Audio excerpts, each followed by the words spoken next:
క్రీస్తు దాసుడికి నీ కొరకు వస్తే నువ్వెందుకు మెప్పుకునే వ్యక్తిగా ఉంటావు? నీ పాపాన్ని ఎందుకు ఒప్పుకోవు? ఎందుకు సరి చేసుకోవు? కొంతమంది బుద్ధి లేని వాళ్ళు ఉంటారు, దేవుడి చిందాన్ని తీసుకుని వెళ్ళి వ్యభిచారులుగా పెడుతూ ఉంటారు.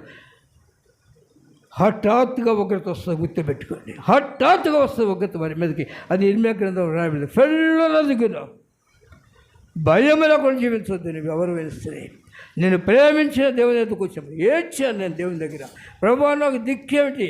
ఏడ్చాను. అలా పాపలు క్షమించిన తర్వాత ప్రభుని చూడాలని ఆశింది.